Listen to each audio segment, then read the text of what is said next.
The last sound still echoed in my ears. My son's voice, sharp and cruel, saying I wasn't worth his blood.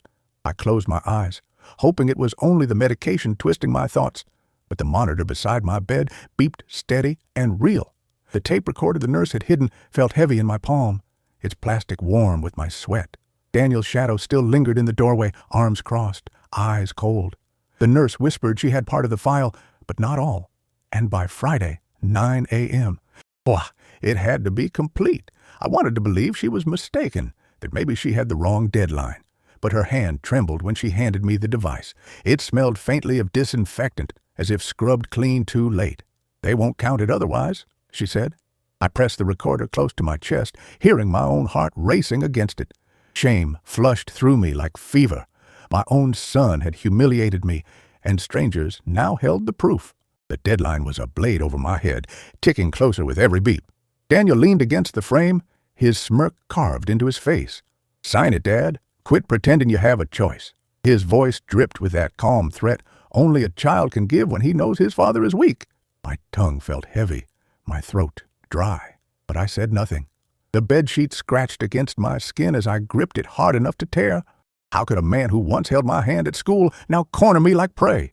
The recorder clicked when I pressed play, the sound sharp as breaking glass. His words spilled out again. "You're not worth my blood, old man." Then silence. My breath froze. The rest was gone. I rewound, replayed. The same cut, swallowing half. The truth.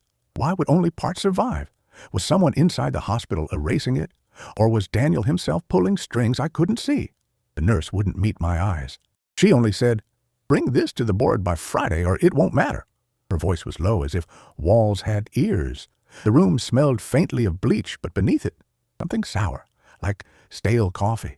My stomach turned. This wasn't just about my treatment anymore. It was about my name, my dignity. If I lost this fight, I'd vanish like the missing half of that file.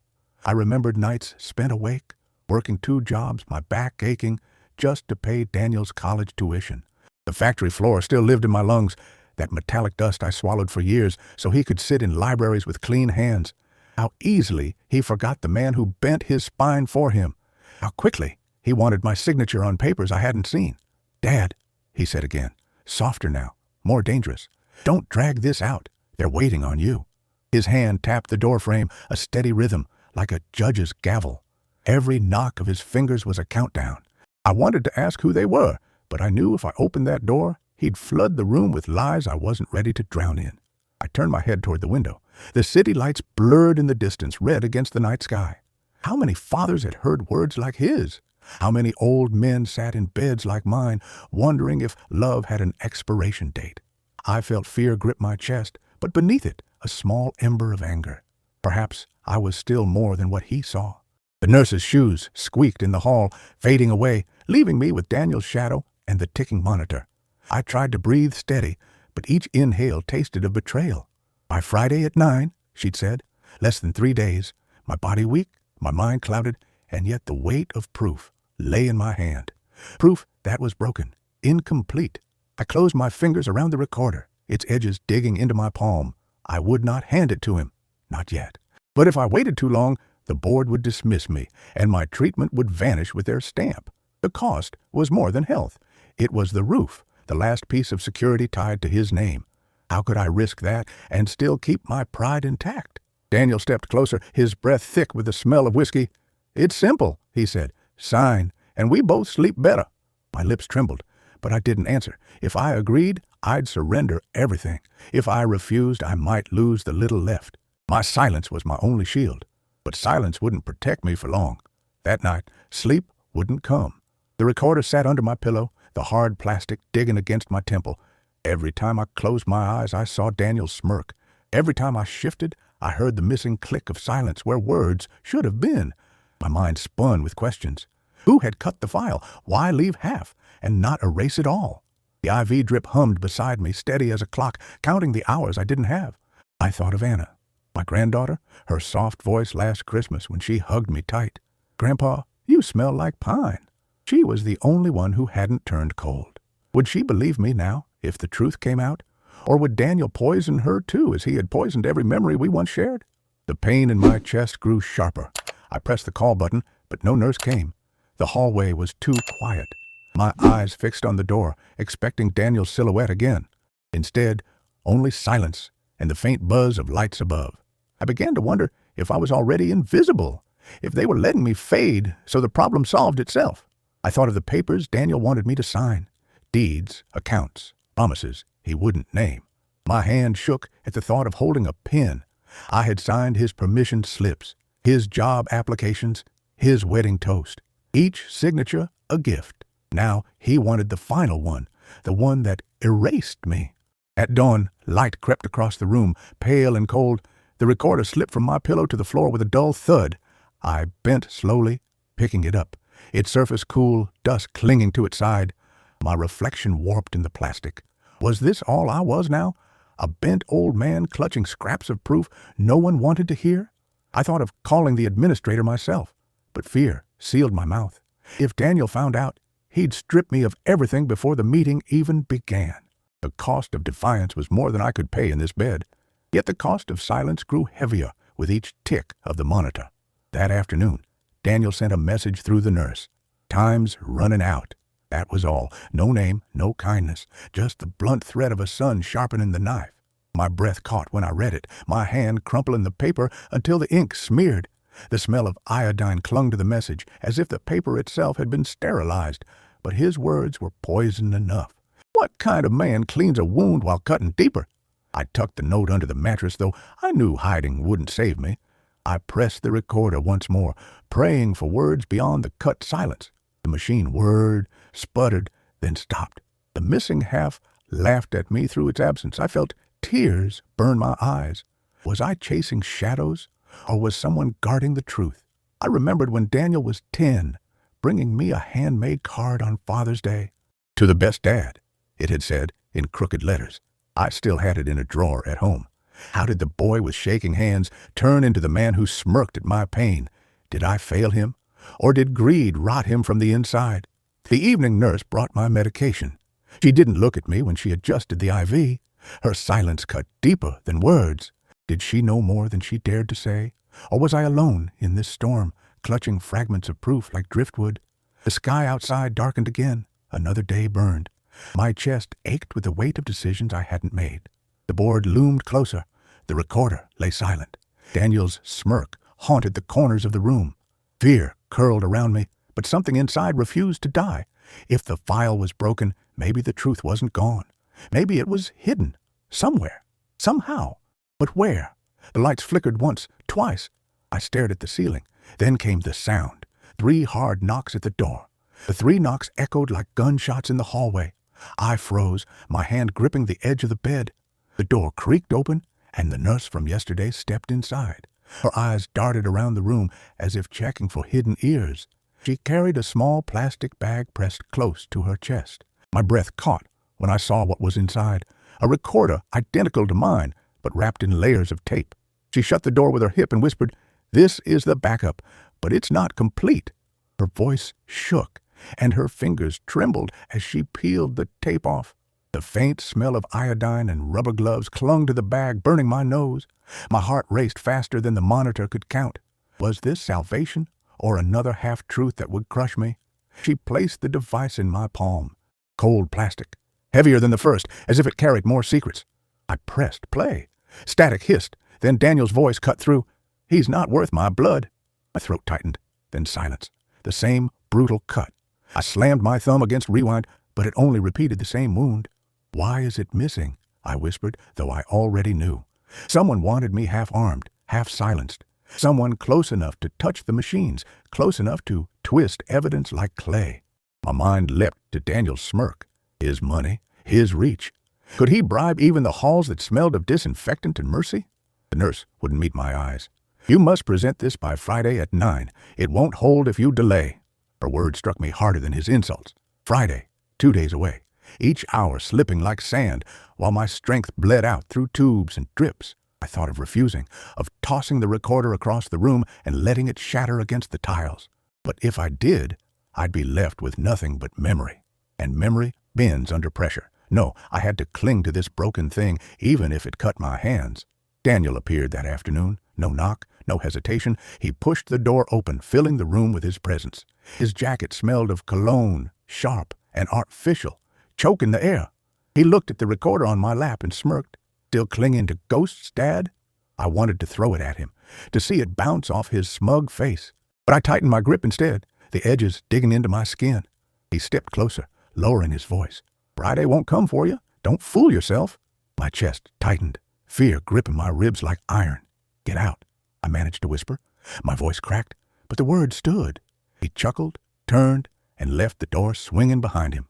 His laughter followed him down the hall, echoing like a chain dragging on the floor. Alone again, I pressed play.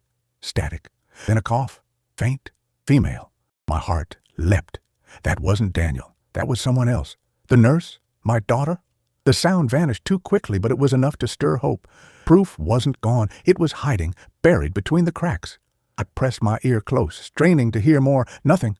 Only the buzz of the hospital lights above, steady and cruel. Was that cough a mistake? Or a gift? Questions piled on questions, each heavier than the last. I remembered when Daniel was 12, coughing through the night with fever. I stayed awake, placing a wet cloth on his forehead every hour. He once clung to me then, whispering, "Don't leave me, Dad." I had sworn never to leave. Now he wanted to bury me alive before my time. The deadline burned in my mind. Friday, 9 sharp. The board would listen only once. No repeats, no mercy. I pictured a long table, stern faces, papers stacked high. Would they believe me if the file failed, or would Daniel's version bury mine? Polished and practiced, I reached for water, my hand shaking, nearly spilling the cup. The taste was metallic, as if the pipes themselves corroded. It coated my tongue with bitterness. My stomach churned, and I set the cup aside. How much poison could one man drink before breaking? The nurse returned at dusk. She glanced at the door, then slipped a folded paper under my blanket. "Don't open it here," she warned. Her fingers brushed mine, cold, damp. Then she vanished as quickly as she came. My pulse hammered in my ears. What now? I waited until the corridor fell silent, then unfolded the note. One line, written in rushed ink. Check drawer, room 214. My hands trembled. What drawer? What room? I was chained to this bed, tubes tangled in my arm. Yet the note glowed with possibility. Hope sparked, faint but real. But with it came dread. If the nurse knew, then Daniel might know too. If I tried to reach room 214, he'd be waiting. My breath caught at the thought of his grin in a dark hallway. I folded the note tight and pressed it to my chest. The clock ticked past midnight. I couldn't sleep. I stared at the ceiling, the shadows moving with each flicker of light. My decision hung over me, to act or to wither. If I waited too long, the cost would be more than my health. It would be the last shred of dignity I had. At dawn, the air smelled faintly of coffee drifting from the nurse's station. My stomach twisted with hunger, though I hadn't eaten. The tray left at my bedside was untouched, the eggs congealed, the toast stiff. I pushed it away. My appetite had died with Daniel's smirk. I closed my eyes and whispered to myself, room 214. The words felt like a prayer and a curse, a place that might hold salvation or the final nail in my coffin. By noon, Daniel hadn't returned, but his absence was louder than his presence. I knew he was moving, planning, tightening the net. He wouldn't let me reach Friday unscathed. The note burned in my pocket. I felt its weight with every breath. What could be in that drawer? More proof or another trap? I couldn't tell. But I knew one thing. If I stayed still, I was already lost. I pulled the blanket higher, trying to calm the shaking in my hands. My heart pounded like it wanted to break free. Fear pressed hard, but beneath it a stubborn flame grew. I had to try. I had to know. A faint knock interrupted my thoughts. I turned my head. It wasn't Daniel this time. It wasn't the nurse either. A new voice called through the door. "Sir, it's time to move. Room 214 is waiting." The door opened slowly, and a hospital orderly stepped inside. His uniform was wrinkled, his eyes darting nervously toward the hall. He carried no tray, no chart, just his own unease, clinging like sweat on his brow. "Room 214, he repeated, as if the words themselves were a burden. My pulse leapt. Was he messenger or trap? The note in my pocket burned against my skin, daring me to follow. I tried to rise, but the tubes pulled at my arm, sharp as claws. The orderly moved quickly, disconnecting what he could, wrapping the lines with clumsy hands. His breath smelled of cigarettes, stale and heavy. "You didn't hear this from me," he muttered. My legs trembled when I placed them on the cold floor. For the first time in days I stood. Every step down the corridor echoed. The lights hummed above, a low mechanical drone. My bare feet slapped against linoleum, leaving damp marks behind. Each sound felt like an alarm to Daniel. I imagined him turning a corner at any second, his smirk waiting for me, his voice dripping with scorn. Room 214 was halfway down, door ajar. I reached for the handle, my hand shaking. The metal was icy, as though no one had touched it for days. Inside, shadows stretched long, swallowing the corners. The smell hit first, old tobacco, stale and sour, clinging to everything. My chest tightened. A wooden dresser stood by the far wall, drawers closed, waiting. I crossed the room, every creak of the floorboards a threat. My fingers curled around the top drawer's handle, polished smooth from use. I pulled. It stuck. My heart slammed. Then it gave way with a groan, revealing papers stacked in disorder, edges yellowed with time. Among them lay a single envelope, sealed with hospital tape. The tape was torn once, then resealed hastily. My breath caught. Was this the drawer the nurse meant? I picked it up, the paper soft with age, faintly smelling of dust. I slid it under my gown, close to my chest. That was when I heard footsteps behind me. I turned. Daniel stood in the doorway. No knock, no warning, just his silhouette filling the frame, his arms crossed, as always. His smirk spread slow, deliberate, slicing me deeper than any blade. "You can't help yourself, can you, Dad?" he said. Shame burned hot across my face. My hand clutched the envelope tight, the crinkle loud in the silent room. His eyes flicked to it immediately. He stepped forward, the floor creaking under his shoes. "Hand it over," he said, his tone almost bored, as if I were a child caught stealing candy. I swallowed hard, my throat dry. No. The word was small, trembling, but it hung between us.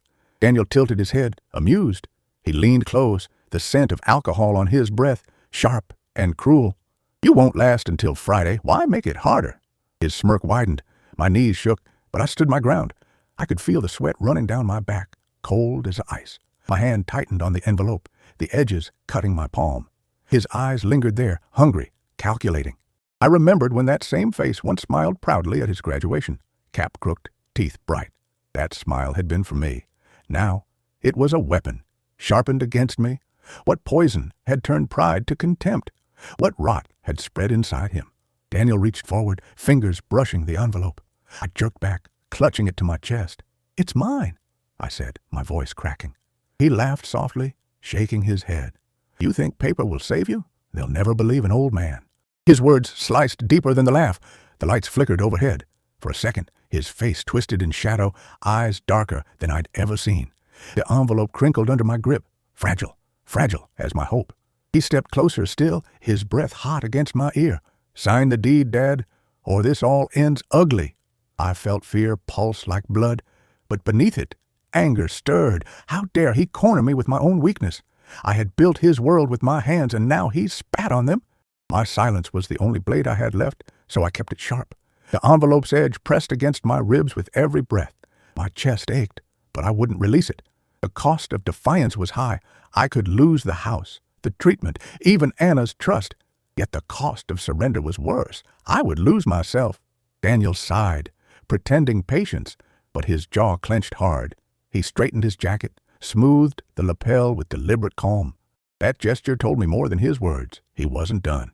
He was planning the next strike, the next humiliation. He turned toward the door but stopped midway. "Friday, 9 sharp," he said without looking back. His voice was cold steel. "Don't be late, old man." Then he walked away, footsteps fading down the hall. I stood frozen, the envelope pressed to my chest. My breath came ragged, my heart pounding. The shadows in room 214 seemed to close in, whispering doubts. What if he was right? What if they never believed me? But the envelope was real, its weight undeniable. It was proof, even if I didn't yet know of what. My legs shook as I shuffled back toward my room, each step dragging like a chain. The corridor felt longer, the lights harsher, every shadow a threat. Back in bed, I slid the envelope under my pillow. The sheets smelled faintly of bleach, covering the stink of fear. My hands trembled, but I held on to one thought. Friday was still mine to reach. The monitor beeped steady, counting time I didn't have. I stared at the ceiling, replaying his smirk in my mind. That cruel twist of lips haunted me more than any words. How had it come to this? My body ached with fatigue, but my mind raced. The envelope held answers, or damnation, which one I couldn't yet know, but I knew this: I couldn't let him win without a fight. That night, as silence filled the halls, I pulled the envelope free. My fingers traced the tape, rough and uneven. I hesitated, fear clutching me tight. Should I open it now, or wait until Friday before the board? The lamp beside me flickered once, then twice. My heart stilled. Someone was outside my door. A shadow moved under the crack, pausing, waiting.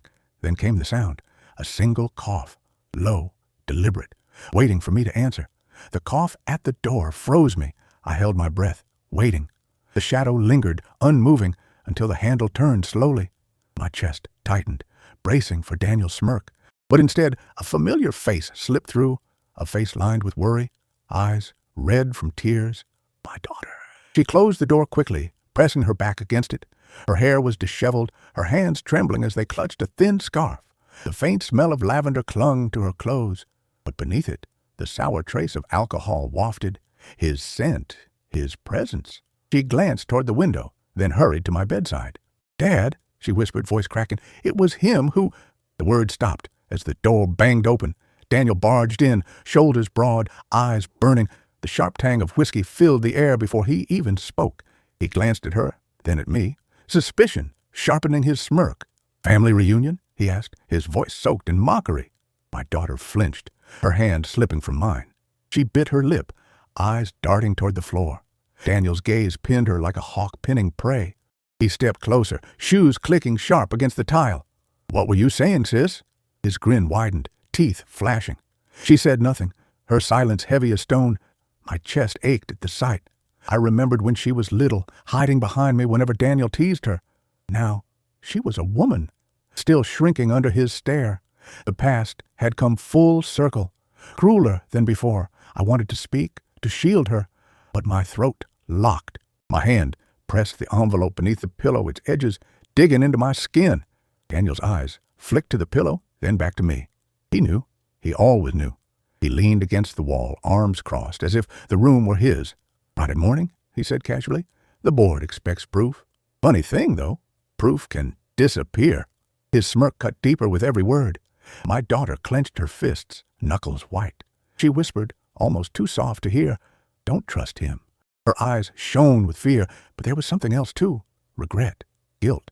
My stomach twisted. What had she seen? What had she held back? Daniel noticed her tremble and chuckled. "You always were the weak one." His tone was cruel, dismissive. She bit her lip harder, drawing a bead of blood. My chest filled with anger, but my body betrayed me. Weak, trembling, pinned to the bed. The monitor beside me beeped faster, betraying my fear. Daniel glanced at it, smirk deepening. "Careful, Dad. Don't want you collapsing before you sign." His words dripped like poison into an open wound. I remembered the nights I worked double shifts so they could eat, so they could wear new shoes to school. The blisters, the exhaustion, the aching bones, all for them. And now, my reward was silence from one child and betrayal from the other. The envelope pressed harder into my ribs. I considered pulling it out, shoving it in his face, but the cost would be too high. If I revealed it too soon, he'd snatch it, destroy it, laugh at my weakness. No, I had to wait, to postpone. My patience was my only weapon. Daniel turned toward the door, then stopped. He looked over his shoulder, his grin sharp. "See you at 9, old man. Don't forget to bring your lies." He left, the door slamming behind him. The walls shook with the echo. The silence that followed was unbearable. My daughter sank into the chair beside my bed, her face pale. She buried her face in her hands. "Dad," she whispered, "I should have spoken sooner." Her voice cracked like glass. I reached for her hand, my fingers weak, trembling. She let me hold it, though her eyes refused to meet mine. I wanted to ask her everything, what she knew, what she had seen. But the words lodged in my throat, too heavy to push free. The room smelled of lavender still, faint, but clinging. It reminded me of her childhood, of nights when I tucked her in with a blanket that smelled the same. How far we had drifted from those nights. How cruelly time had stolen the warmth. She lifted her head, eyes shining with unshed tears. "There's more, Dad," she said softly. Her voice trembled, but before she could continue, footsteps sounded again in the hall. Both of us froze, fear pressing down like a weight. The handle rattled once, then twice. My daughter's grip tightened on mine. The door stayed closed. Silence stretched long, heavy, broken only by the beep of the monitor. We waited, breaths shallow, till the footsteps faded away. I turned back to her, desperate for her words. "What did you mean?" I asked, my voice rasping. She shook her head, biting her lip again. "Not now," she whispered. "He'll hear. He always hears." Her eyes darted toward the ceiling, as if expecting him to drop from above. I wanted to press, to demand the truth, but fear wrapped around us both, silencing us more than his presence ever could. My chest ached, my lungs burning with frustration. I let the question die in the air. We sat in silence, the envelope still hidden, the secret still buried. She wiped her eyes with the back of her hand, her shoulders trembling. "I'll come back," she said quietly, "when it's safe." I nodded, though nothing felt safe anymore. She rose, straightened her scarf, and slipped toward the door. Before leaving, she leaned close, her breath warm against my ear. "Don't let him win," she whispered. Then she was gone. The room felt emptier than before, shadows stretching wider. My hand reached beneath the pillow, clutching the envelope again. Its presence was both comfort and curse. Proof or trap? I couldn't yet know. The lights flickered once more, buzzing low. My eyes burned from fatigue, but sleep would not come. Her unfinished words echoed louder than Daniel's threats. It was him who... What had she tried to tell me? The silence pressed hard, unbearable. I closed my eyes, gripping the envelope tight, my mind circling the question without rest. And then, just as sleep threatened to claim me, a voice outside the door whispered my name. The whisper outside my door was soft, almost broken. My heart skipped, straining to catch the sound. The shadow beneath the crack shifted once, then the door creaked open. A nurse slipped inside, face pale, eyes darting like a hunted animal. She clutched something close to her chest, wrapped in shaking hands. Without a word, she crossed the room and placed an envelope on my lap. Her hands trembled as they released it. The paper was creased, edges stained faintly yellow. A smell of antiseptic clung to it, mixed with the faint sweetness of ink. She looked at me once, then away, whispering, "This wasn't supposed to reach you." Her voice cracked, and she left as quickly as she came. The door clicked shut, leaving me alone with its weight. I stared at the envelope, my breath shallow. It seemed harmless, fragile, but it pulsed with danger, with promise. My fingers shook as I broke the seal. Inside, a single sheet of paper slid free. A blood test request, stamped with a hospital seal. My eyes burned as I read the name, Daniel, but his name was scratched out, replaced with mine. The ink smeared uneven, as if someone had altered it in haste. My chest tightened, fury rising like fire through brittle bones. This wasn't an accident. It was deliberate. Forgery, planted to frame me, or worse, to erase me. My hands clenched, crumpling the paper. A faint sound escaped my throat, half laugh, half sob. Proof, at last. Undeniable proof. Yet terror followed close behind. If Daniel discovered this envelope here, he'd destroy it. He'd destroy me with it. I slid it under the pillow quickly, the crisp edge biting into my ribs. My body trembled, but I forced myself still. The monitor beeped faster, betraying my panic. I pressed my hand over the envelope, as if my palm could silence its scream. For the first time in days, I felt power, thin, fragile, but real. Yet power invites danger. Already, I could hear his voice in my mind, mocking, demanding, smirking. The door burst open. Daniel strode in, jacket slung over one arm, eyes sharp. The bitter scent of whiskey filled the room ahead of him. He looked at me, then at the bed, and smiled. "Hiding something, Dad?" His tone cut like a blade hidden in silk. My mouth dried, words sticking to my tongue.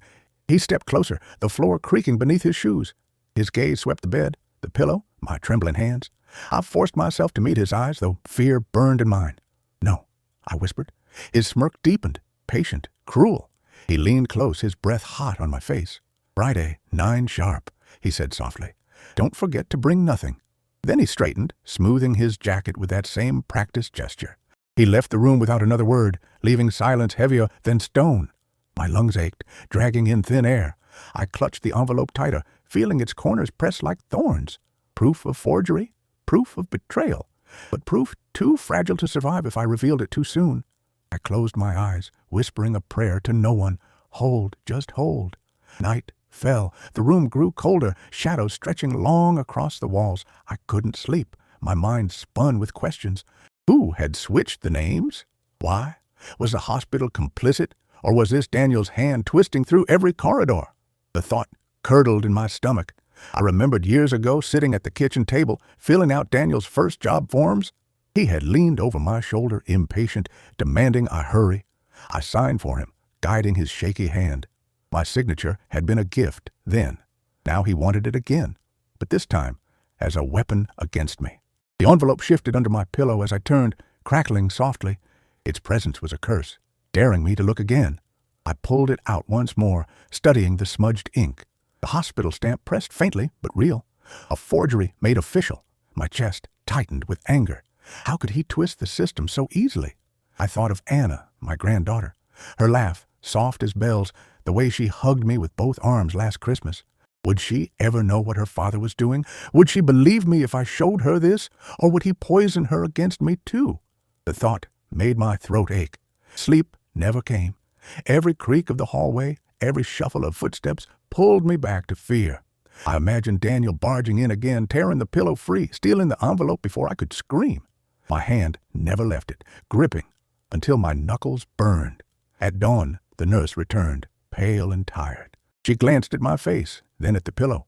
Her lips parted, but she said nothing, only a quick nod before leaving. That silence screamed louder than words. She knew more. They all did. The hours crawled. The monitor's beeps were slow, steady, mocking. The envelope weighed heavier with each passing second. Every minute brought me closer to Friday, closer to the board, closer to judgment, but also closer to Daniel's next strike. I tried to rise, but weakness pulled me back. My legs betrayed me, trembling under the weight of age. I sank into the bed, clutching the envelope tighter. My breath shuddered, chest aching. The personal cost was clear. Every step drained me, every fight cut deeper. Yet surrender was impossible. By evening, I had made my choice. I wouldn't give Daniel the envelope, not yet.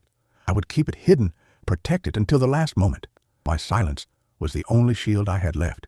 My decision postponed, but sharp, waiting. The room darkened again. I traced the envelope with my fingers, memorizing every crease. My heart pounded with equal parts fear and hope. Proof was mine, for now. But just as I closed my eyes, a sound broke the silence.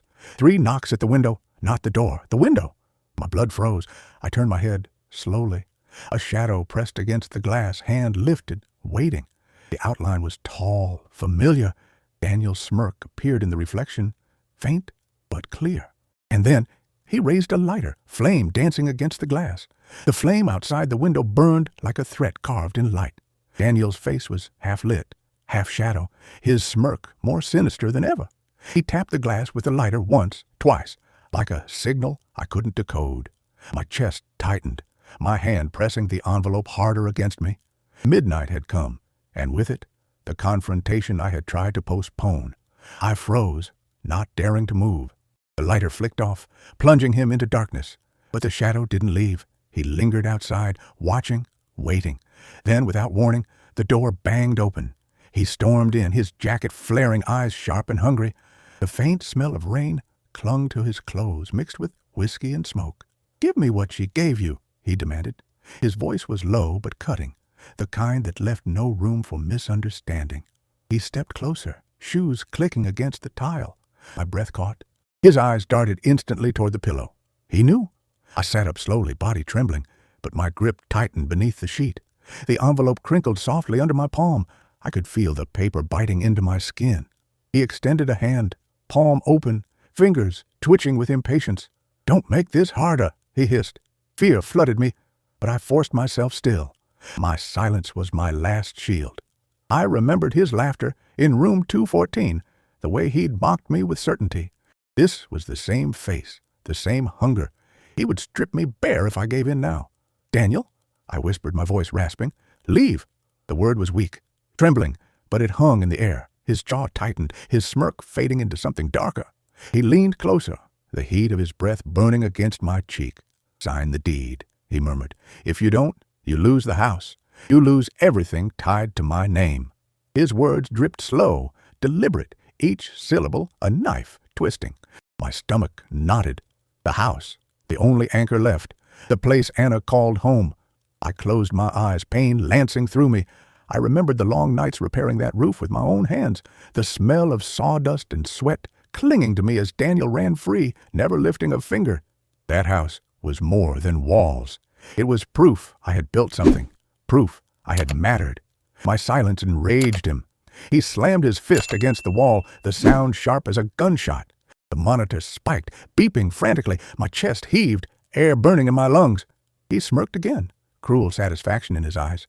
See, even your body betrays you. The envelope crinkled again, loud in the tense silence. His eyes flicked down, sharper than blades. He lunged toward the pillow, but I shoved myself sideways, clutching it close. Pain shot through my side, but I held on. My breath came ragged. "Old man," he sneered, "you can't fight me forever." His words vibrated with arrogance, yet beneath them I heard it. Fear. The envelope scared him. Proof scared him. He couldn't let it reach daylight.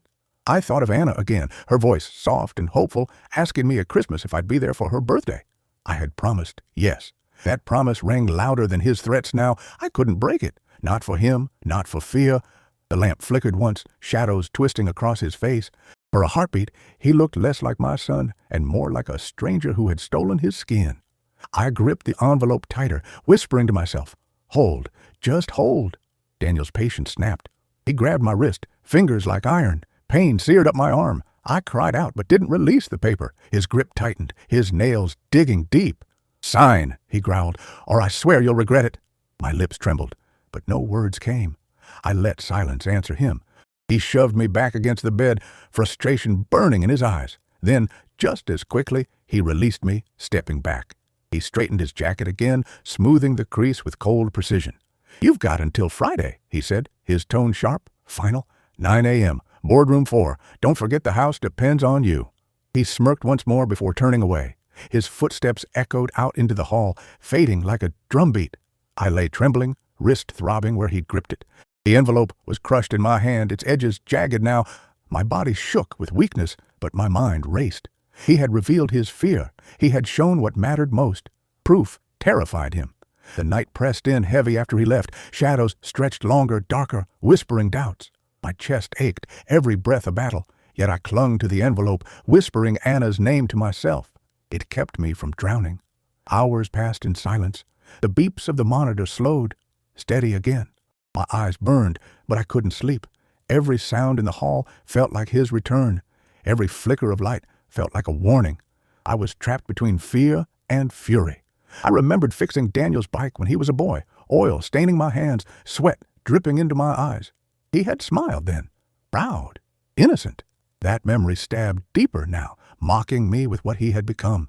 The clock ticked past 3. My body screamed for rest, but my mind would not yield. I pressed the envelope flat again, smoothing its crumpled edges. Proof, fragile, but mine. I whispered a promise to myself. I will make it to Friday. The room was silent, too silent. I closed my eyes for a moment, trying to drift. And then 3 hard knocks shattered the quiet. This time, not at the window, at the door. My breath caught, fear freezing me. The knocks came again, louder. I turned my head slowly, eyes locked on the handle. The door opened, and standing there was not Daniel, but the hospital administrator, clipboard in hand.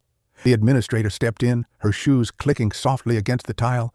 She carried a clipboard close to her chest, papers clipped tight, her pen tapping nervously. Her face was stern, unreadable, but her eyes betrayed urgency. She closed the door behind her with a sharp click, shutting out the hallway. My breath came shallow, the envelope still hidden under my pillow. "Tomorrow at 9, she said firmly. "The board convenes. Evidence must be complete by then." Her tone was final, rehearsed, as if she had repeated the line to many before me. My chest ached. Tomorrow. Less than 24 hours. The word struck like a hammer against brittle glass. Her eyes swept the room, lingering on me, then the pillow. My hand shifted slightly, guarding it. She said nothing, only tapped her pen against the clipboard again. Each tap was a countdown, each second burned into my ears. Finally she added, "Fail to present, and the case is dismissed. Permanently." I swallowed hard, throat dry. My tongue felt like sandpaper, heavy and useless. She placed a single sheet on the bed beside me.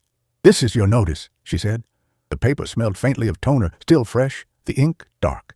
I stared at the printed time. Friday, 9 a.m., boardroom 4B. As she turned to leave, The hallway light spilled in, and there he was. Daniel, leaning against the wall, arms crossed, grin sharp as broken glass. He tilted his head, watching, listening. My stomach twisted. He had heard every word. The administrator's heels clicked away, leaving me exposed under his shadow. He stepped into the doorway slowly, savoring each second. "Boardroom 4B, he repeated softly, almost like a promise. His smirk widened. "I'll be there, Dad. Don't worry. I'll help them see the truth." His voice dripped with poison. My grip on the pillow tightened. I wanted to spit words back at him to tear his lies apart. But silence held me prisoner. My chest burned with anger, but my body remained frail, tied to machines. He thrived on my weakness, feeding on the silence he forced from me. Daniel pushed off the wall, stepping closer. His shoes made no sound this time, as if he floated on the weight of his arrogance.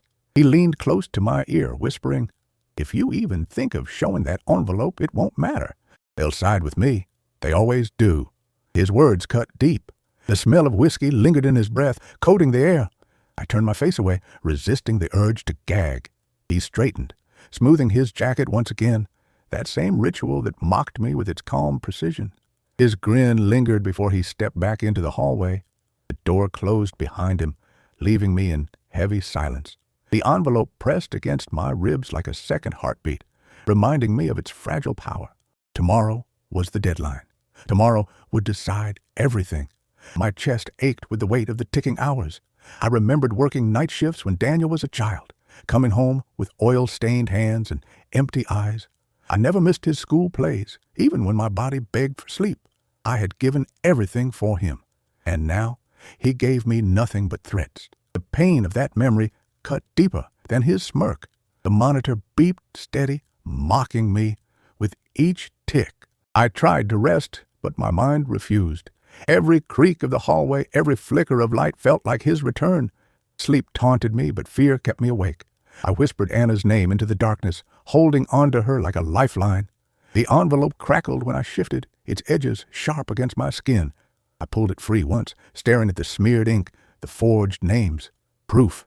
Dangerous, fragile proof. My fingers shook as I traced the hospital stamp, faint but undeniable. Would the board believe it? Or would they dismiss me as a desperate old man clinging to scraps? I closed my eyes, tears burning behind them. My daughter's unfinished words haunted me still. It was him who what? Who forged this? Who bribed? Who silenced her? Questions circled like vultures, refusing to land. My chest heaved with frustration. The night crawled, each hour dragging. I stared at the ceiling, counting the tiles, whispering promises to myself. Hold until 9. Just hold. My body was weak, but my will clung stubbornly to life. Tomorrow was the battlefield, and this envelope my only sword. At dawn, the light crept in pale and thin. The hospital stirred awake, footsteps echoing in the hall. My heart raced with every sound, expecting him, fearing him. But no shadow entered my door. Not yet. I clutched the envelope closer. By noon, exhaustion pressed heavy on my chest. I drifted into shallow sleep, but voices in the hall pulled me awake. Nurses whispered, their words muffled, hurried. One name reached me clear, Daniel. My blood ran cold. I forced myself upright, though pain lanced through me. My body screamed, but I pushed anyway. I had to be ready. The envelope was my anchor, my proof. I would not let it slip. The hours passed slower now. Each tick of the clock dragged like a chain. My throat ached with thirst, but even water tasted like metal, bitter and foul. I set the cup aside, focusing on the envelope. The memory of Daniel's whisper echoed in my ear. They'll side with me. They always do. My jaw clenched. Not this time. Not if I could make it to the boardroom. Not if the truth survived the night. Evening fell, shadows stretching long. I pulled the blanket high, hiding the envelope beneath. My breath came shallow, uneven, but my grip was steady. Tomorrow was close, so close. And then, just as I closed my eyes, I felt it, a shape under the pillow, different from before. I pulled it free, slowly, heart racing. It wasn't the envelope. It was the recorder, taped underneath, hidden, and attached to it, a small USB drive cold and heavy in my trembling hand. The USB sat in my palm like a shard of fate, cold, metallic, heavier than it looked. My fingers trembled as I held it, the recorder dangling by a strip of tape. Who had hidden it there? The nurse? My daughter?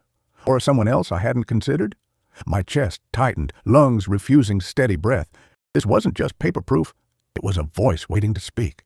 I stared at it, heart pounding. If it contained the full recording, everything could change. My son's words, whole and uncut, his cruelty laid bare. I could already imagine his face when the board heard him. That smirk wiped away, replaced by something else, fear. But then doubt crept in. What if it was empty? Or worse, a trick placed by Daniel himself? The lamp flickered as I plugged it into the small laptop left on the bedside table. My hand shook so badly it almost slipped from my grasp. The screen glowed faintly, buzzing with tired light. My chest ached as I leaned closer, eyes straining. One file appeared, full conversation MP3. My mouth went dry. I hovered over it, finger trembling above the trackpad. The monitor beside me beeped louder, betraying my panic. I whispered, "Please, let it be whole." My finger pressed. The file clicked once, and then the power flickered. The screen went black. Darkness swallowed the room, the hum of the laptop gone. I gasped, clutching the machine to my chest as if it were a child. Outside, the corridor lights sputtered too, shadows lurching along the wall. My stomach twisted. Too precise to be chance. A voice rang down the hall, low, angry. Daniel. I heard his shoes striking the floor, fast, sharp. My heart leapt to my throat. He was coming. He knew. My hand stuffed the USB beneath the mattress, its edge cutting into the thin fabric. The recorder followed. I lay back, feigning weakness, my chest rising shallow. The door burst open. He stormed in, face tight, eyes wild. "Power's out," he said flatly, scanning the room. His gaze darted to the laptop, dark and lifeless, in my lap. A cruel smile curved his lips. "Trying to play detective, Dad?" I stayed silent, my hands shaking, but not from age this time. Rage coiled inside me, heavy and hot. He stepped closer, picking up the laptop. He turned it upside down, shook it once, then set it back with mocking care. "Useless without light, isn't it?" he whispered. The smell of smoke clung faintly to his jacket. My mind spun. Had he tampered with the power himself? He leaned closer, eyes burning. "Tomorrow, 9 sharp, boardroom 4. Don't forget, Dad. Your silence is the only mercy left to you." Then he turned, storming out as quickly as he came. I gasped when the door slammed shut. My hand slid under the mattress, fingers brushing the USB. Still there. Safe, for now. But my body shook with the weight of the deadline. Less than 12 hours remained. The file was whole. I could feel it, but without power. I couldn't know. I closed my eyes. Memories flooding. Nights without sleep to pay his tuition. Hands blistered from overtime shifts. I thought of the pride I once felt watching him walk across that stage, diploma in hand. Pride had rotted into ash. The son I built was now tearing me apart. The window rattled from a gust of wind, the curtains fluttering. My eyes darted there, half expecting his face again. But only darkness pressed outside, heavy and still. I whispered Anna's name, clutching it like a shield. Her laugh, her small hand in mine, that was my reason to fight. I pulled the USB free again, pressing it to my lips. Cold metal kissed my skin. Proof. My salvation and my curse. I tucked it back under the mattress, whispering, "Hold until morning, just hold." The hospital's emergency lights blinked alive minutes later, dim and yellow. The laptop flickered but didn't power on. My hope sagged, but the file remained. Tomorrow, in front of the board, there would be light. There had to be. The hours dragged slow, my mind refusing rest. Every tick of the clock hammered my chest. My body ached, my wrist still bruised from Daniel's grip. Yet I clung to one thought. Tomorrow, the truth would break free. At dawn, nurses shuffled in and out, their whispers hushed but urgent. I caught my name once, his name twice. They knew something was coming. My pulse quickened. Could I trust any of them? Or were they all shadows in Daniel's pocket? I tried to rise, to stand on weak legs. Pain shot through me, sharp as knives, forcing me back. I cursed under my breath, hating the frailty that chained me. My mind burned with anger, but my body betrayed me again. Still, I rehearsed the moment in my head. Boardroom 4B, placing the USB on the table, watching faces turn as his words played, seeing his smirk falter for the first time. That picture burned brighter than fear. The envelope still rested under my pillow, crisp edges against my skin. Paper and digital, ink and sound, 2 blades I could wield. If only I reached the morning intact. Night fell again, heavy and silent. The clock crept closer to dawn. My chest tightened, heart hammering. I closed my eyes, clutching both proof and prayer. Then the hospital intercom cracked alive, startling me. A flat voice announced, "Board meeting. Tomorrow, 9 sharp, boardroom 4B. Attendance required." The sound echoed in my ears like a verdict. The deadline was real, final. And just as the announcement faded, my door opened, and the orderly stepped in, eyes wide. "They're moving it earlier," he whispered. "Be ready at 7. The orderly's words echoed inside my skull like a hammer. 7, not 9. 2 hours stolen from me. 2 hours that might decide everything. My chest ached as I clutched the USB under the mattress. The envelope was still safe beneath my pillow. Proof in paper, proof in sound. But would I survive to deliver either? The night gave way to dawn too quickly. Nurses shuffled in, whispering among themselves, eyes flicking toward me with pity. I hated their silence more than their words. The clock ticked mercilessly, each second dragging me closer to the inevitable. My stomach twisted with dread. At 6 sharp, the orderly returned with a wheelchair. Its wheels squeaked, the metal cold under my hands. "It's time," he said softly, avoiding my eyes. My throat tightened. I pressed the envelope under my gown, the USB tucked deep inside my palm. Fragile weapons, but all I had. The hallway stretched long, shadows clinging to every corner. My heart pounded with each turn of the wheels. The smell of disinfectant stung my nose, mingling with the faint scent of stale coffee drifting from the nurse's station. The world looked ordinary, yet every step felt like a march toward execution. As we approached boardroom 4B, voices spilled through the door, low, stern, impatient. My pulse quickened. The orderly pushed me inside and the air shifted. A long table waited, its surface polished, reflecting the harsh lights above. 7 figures sat around it, papers stacked before them, their faces unreadable, cold.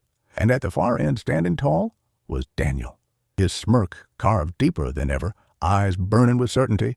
He wore his finest suit, tie perfectly straight. His arms rested on the back of a chair as if he already owned the room. My stomach churned. The chair was positioned at the center, all eyes fixed on me. My breath caught, but I forced myself upright. The envelope pressed sharp against my ribs. The USB sat hidden, heavy as stone in my palm. I placed both on my lap, out of sight. One board member cleared his throat. "We are here to resolve this matter. Evidence must be presented now." His voice echoed through the room, firm and final. I nodded slowly, though my throat refused words. My fingers trembled, clutching my proofs. Daniel stepped forward, voice smooth, rehearsed. "Ladies and gentlemen, my father is confused. Age has clouded his mind. He holds nothing but scribbles and paranoia. I, however, bring the truth." His smirk widened as he laid down a stack of neatly printed papers. My blood boiled, but I stayed still. The board leaned forward, scanning his documents. I knew they were rehearsed lies, forged lines, polished tricks. My chest tightened as I waited. Silence thickened. Then, finally, a voice turned to me. "Do you have anything to present?" My breath hitched. My hand shook as I pulled the envelope free, laying it on the table. The paper crinkled, edges bent from nights under my pillow. The stamp shone faintly under the light. Gasps rippled when they saw the name scratched out, mine written in its place. Daniel's jaw tightened, but his smirk didn't falter. "Forgery," he snapped quickly. "A clumsy fake. Anyone could alter a form." He leaned forward, eyes on me. "Is that all, Dad? A scrap of paper?" I swallowed hard, heart pounding. My palm opened slowly. The USB glinted under the lights. Gasps rose again. My hand trembled as I slid it forward across the polished table. "There's more," I whispered, voice cracked but steady. Daniel's smirk faltered, just slightly but enough. His eyes locked on the device, burning with fury.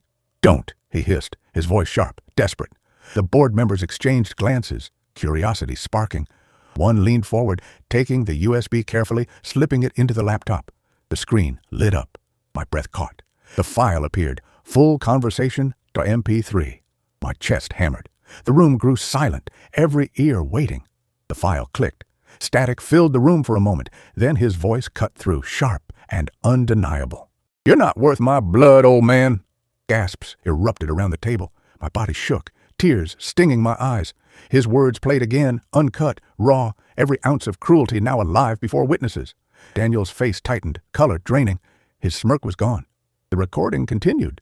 My daughter's voice trembled through the speakers. "Dad, it was him who—" Then his interruption, his voice sharp, cutting her off. The board shifted, whispers rising. The truth unfolded like a wound split open. Daniel slammed his hand on the table, trying to cut through the noise. "This is fabricated!" he yelled, his voice cracked with desperation. "He's twisting!" But the recording played on. His laugh followed, cruel, heartless. The boardroom froze, every eye turning to him.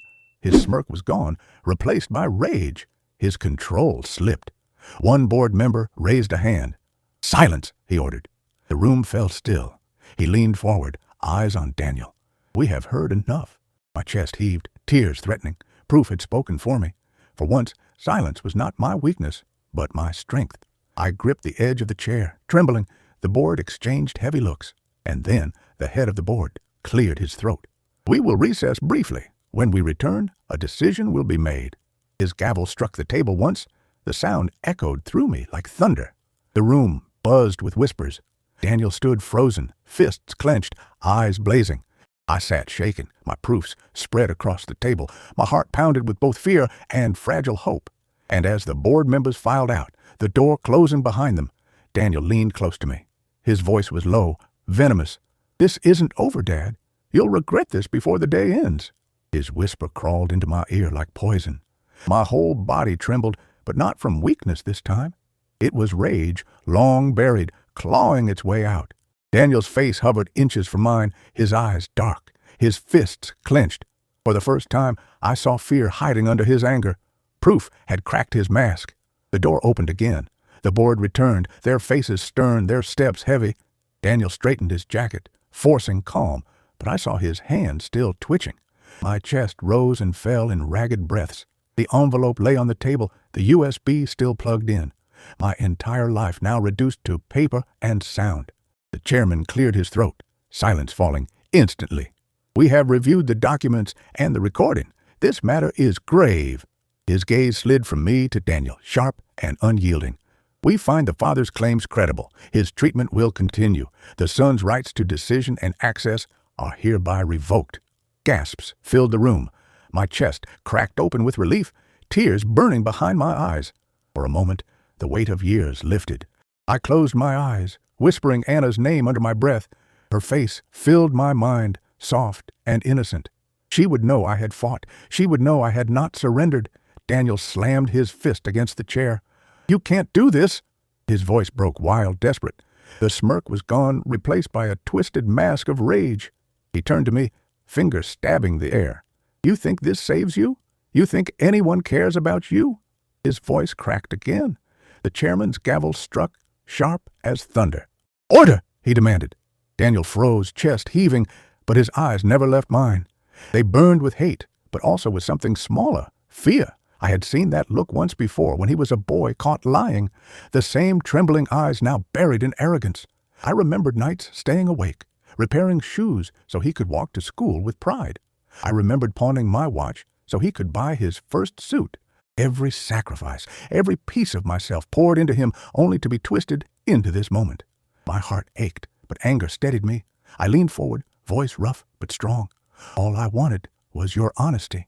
The words cut the air, his face twisted, jaw tight. The board sat silent, watching the battle between us. My breath shook, but I did not look away. He sneered, but the sound faltered.